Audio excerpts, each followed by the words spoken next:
Hello everybody, the Destroyer here, and welcome back to another cast of the Rise of the Witch King, patch 2.02, version 5.0.1.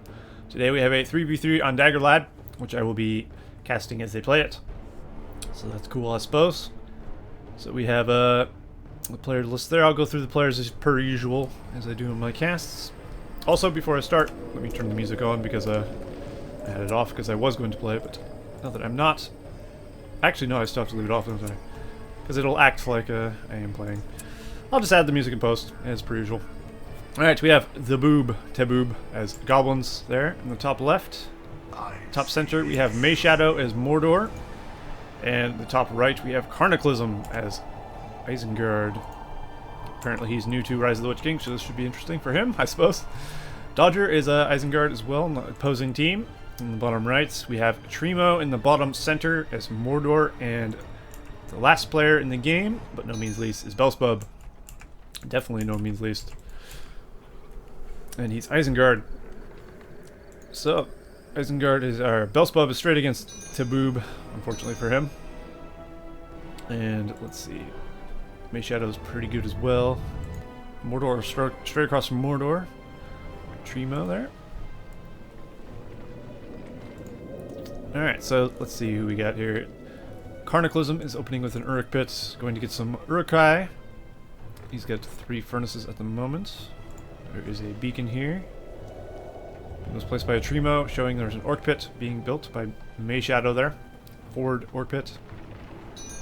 Very forward. Possibly to defend this side of the slaughterhouse and keep the Orcs pumping out right there to defend the slaughterhouse as well. Not a bad idea. We have some goblins being sent in from Boob across the map there. They should end up in a Belsebub's base at some point. Belsebub's going Wildman as his starting units.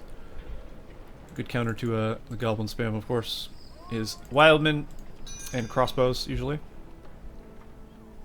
Apparently Dodger has the DC menu with May. That's unfortunate. I hate that when I'm playing and the DC menu pops up. It's a real pain in the ass. Let me tell you, a Trimo is going for orcs and probably going for cavalry, maybe. Could go for Easterlings or Corsairs, of course, but most likely going for Haradrim Lancers, I would assume. Sooner rather than later. Who's this again? Dodger, of course. Dodger has some Uruk crossbowmen, and he does have some Urukai on the field already. And somebody is going to claim the outpost there. It looks like it will be Carniclysm. So hopefully he can hold on to that for a little bit and maintain the wealth it brings him, which would be good. So we got some goblins over here chasing down some wildmen. They will not get away, of course. The goblins are much faster than the wildmen, I believe. Maybe not much faster, but they are faster, I believe. More wildmen with some crossbow support this time coming in from Belsebub. Boob has some goblin warriors and archers, though. The archers will help, definitely. Definitely great against the wildmen. The crossbows will absolutely obliterate them, as you see there. Not going to go well for the goblin player. He needs more guys down there. Warchamp being thrown down on Shadow's troops. He does have some lancers coming in. That should absolutely wreck the guys here from the Trimo. I think these are the Trimos. Yeah. So definitely in this Mordor against Mordor engagement, I'd say Shadow has the stronger army, of course, because he brought Cav first. And that will make a huge difference. And these Orc Archers absolutely get completely obliterated because there is no pike support at all. He does have some pikes, though. So he's not that much in trouble, really. And those are not Shadows. Looks like both players having cavalry. So Haradrim Lancers doing some damage. Carniclysm continuing to defend off. What's his face? Why do I keep forgetting Dodger's name? Dodger there. Dodger's going to claim this outpost. Of course, he can build Wildman of Dunland out of that, which will be nice. Save him from having to build a very expensive building to do so. The Clansteading, of course, is what it's called. Boob getting lots of goblins out on the field. He does have 3 goblin caves. That's what he's running off of. Belsebub continuing to send men at his base. 3 3 battalions of wildmen right there and a crossbow. Meanwhile, he does have a army of goblins in his base, and he will probably lose this and maybe some other furnaces in the process. Nice cavalry charge there. One of the Horadrim Lancers of a Tremo. Hopefully we can get those archers down. That's what's really doing the damage. Looks like he is targeting them though, so they'll continue picking him off there. Definitely would target the archers over the warriors though, if I had the choice. Looks like Mage Shadow bringing in Easterlings of his own. Most of those aren't his. No, those are his. I thought as much. How's the thing going up in the north here? So the tunnel is taken down, a war chant being thrown down on the goblins, I believe. Yeah, looks like goblins. Just trying to fend off Isengard's troops here. He does have some wildmen still and some crossbows. Can go with the old standard strat, which is working quite well, I'd say. Both teams are doing a good amount of damage to each other, but not really taking any structures. Just killing each other's armies, really. Although Mage Shadow is making progress against a Tremo here, the southern Mordor player. So he might need some help from his ally. It looks like his ally is sending some aid to him, some crossbows, and some Uruk-hai warriors being sent by Dodger to help out in the fight. Because it seems he is keeping enough pressure on his guy up here, Carniclysm, to be able to do so. War chant was thrown down on the Uruk-hai warriors as well. Who are in hold ground stance, so they are a bit tankier. He isn't using shield wall though, so they're not taking the minus damage or minus movement speed debuff. And nice run through from Mage Shadow there on the crossbows. Completely open. They got obliterated. Mage Shadow going for a very forward troll cage. Interesting. I highly doubt, yeah, they're gonna let that go. Tremo does have some guys here. He probably will take this down undoubtedly. Has been cancelled. Some more Horadrim Lancers showing up to do a bit of damage. Are those Mage Shadows? Yeah, they're blue. So they'll continue getting some run-throughs there. And those are not his. Right, see how the other fights are going. Dodger has a fairly sizable and strong force, as does Carniclysm here. Both players opting to go for the same unit types, really. So we have Wildmen, and we don't have Wildmen up here, because he doesn't have the inn, of course. He's using the inn to supplement his army with Wildmen, which is not a bad idea. Meanwhile, Belsebub and tehboohb are going at it. Some Spiderlings were bought. Looks like they got killed off, though. They die fairly quickly to arrow fire. There's a lot of them out here, actually. They're very fast, and they're great for going around, but in a straight-up fight, they generally get their ass kicked because they're very weak to arrow fire. So perhaps some Spider Riders would be a better choice, I would think. Looks like he is working towards that, though. He's got a level 2 Spider Pit. Is it Pit, or is it Cave? I think it's Pit. Yeah, Spider Pit. We have a Troll Cage being thrown down by Mage Shadow here and here. So he's definitely really keen on getting some trolls out in the field. Trolls wouldn't be bad, that's for sure, but with all these pikes out in the field, I don't know how much damage they'll actually do. He's definitely pushing a forward base out here, though, which is going to make things difficult. And the first mountain troll has arrived from Mage Shadow, and now Tremo and Dodger will have to kill it. Somebody has Devastation. One of the Isengard players, of course. They are the only players who actually get it. Ooh, gives the troll a stick. Very nice.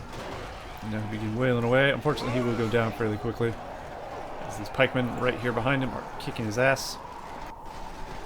Not only taking flanking damage from the pikes, but also those trolls are weak to pikes, as I'm sure most of you are aware of, I would hope. Spider Raiders in bow mode there from Boob. Good choice. And you can't run through them with the old Spider Raiders. Best option is to go into bow mode and take out as many as you can. Try and focus down the pikemen usually, and then once the pikemen are all gone, of course, you could just turn back into spear mode and run through. It's always a nice strategy to employ. So I'd say Boob is doing fairly well against Belsebub, but not making progress, obviously. He's being completely on the defensive because Boob is sending, Belsebub is sending wave after wave of guys at him.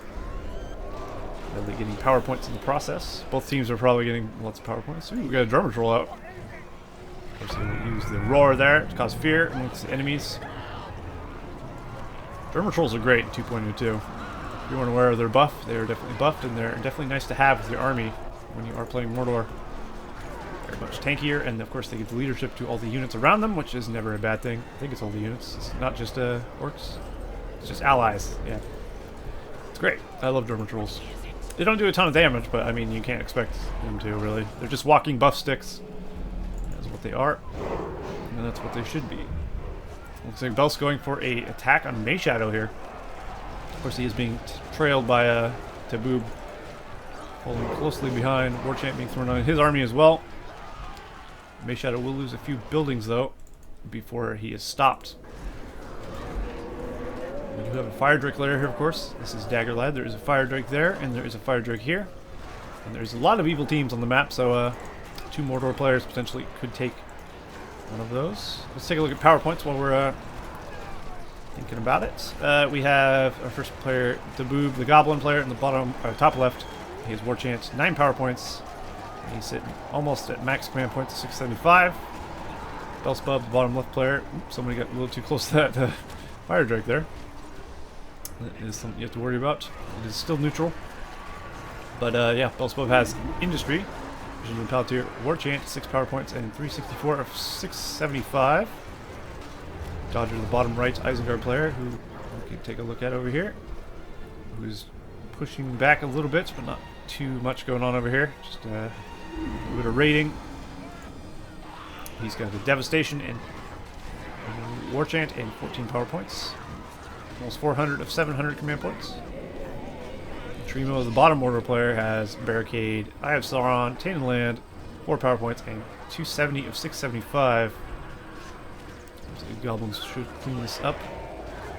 And you steal it. Probably take back the Signifier there. Carniclysm, the bottom right player. Somebody's got a Mouth of Sauron there. Trimo does. Carniclysm has Tainted Land, Warchant, 4 power points, and 309 of 850 points used. And then May Shadow, the mortar player, has Barricades. Barricades are great. I do love the Barricade. Extremely useful. It's hard to take down when you don't have any sort of heavy hitting unit. We'll go down though, because there's a hero there, of course. We have Warchant, Eye of Sauron, Tainted Land, 6 power points, and 213 of 525. So that's all for now. It looks like May Shadow still has the center of the map, although his partner has the actual outpost. So that's nice. The Isengard player over here has the outpost. Somebody's used Frozen Land or Freezing Rain. Who's that? Looks like it was Dodger, the bottom right player. So the bottom team is benefiting from Freezing Rain, as I could have just noticed by all the purple debuff here. It looks like Boob will be pushing forward a bit. He has lots of goblins in the field. That is for sure. But meanwhile, Belsebub is attacking May Shadow's fortress. So really, a bit of a mishap here, as no one seems to notice that May Shadow's fortress is going down. I'm sure May Shadow does, but because the Goblin player isn't reacting to the army over there, May Shadow will lose his fort to his opponent's enemies. Or his opponent's units, rather. Down goes May Shadow's fort. That is unfortunate. It just shows the power of some Wildmen with the torch upgrade and the old Warchant.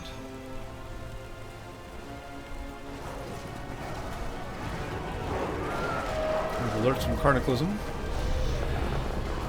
Lots and lots of green troops, though. I think red will be overpowered here, as the green Isengard player Dodger has got a much better armory. Of course, he has Warg Riders, which is going to make a huge difference. These guys coming out without pikes. May Shadow has left the game because he is essentially dead now that he's lost his fortress, unfortunately for him. Although Boo has been doing pretty well, it's gotta be said. He's been pushing forward quite aggressively against Belsebub, who's not in any danger of losing, but I mean, there's a lot of goblins on his border. But now that May Shadow is dead, and it looks like Red has taken over his buildings, that won't end well for the bottom team, as you might imagine. Top team, rather. As the top team is down a player. And of course, Red has been losing to Green for a bit. Looks like he has a Saruman, though. Carniclysm going for the White Wizard. Saruman of many colors. All he needs is a nice Wizard Blast. Unfortunately, his Wizard Blast is on cooldown. And he doesn't quite have enough for his Fireball. He has to be very careful, though. He is taking a lot of damage, of course. Oh shit, looks like we had a Watcher that pretty much demolished the entire Goblin army. That's unfortunate. And I think the top team is losing a bit too much ground here. Of course, they are down a player now, and they will be overwhelmed very soon, no doubt.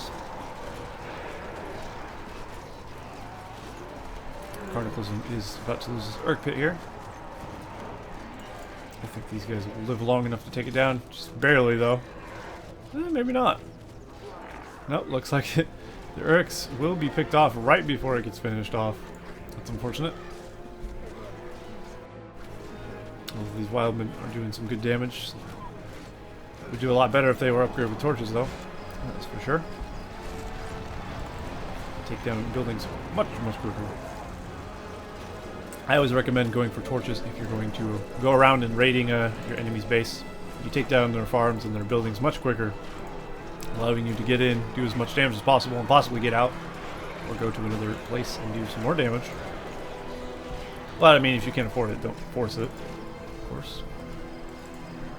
Sometimes it is better to get multiple battalions of wildmen than upgrading one with torches. Just depends on your situation, I suppose.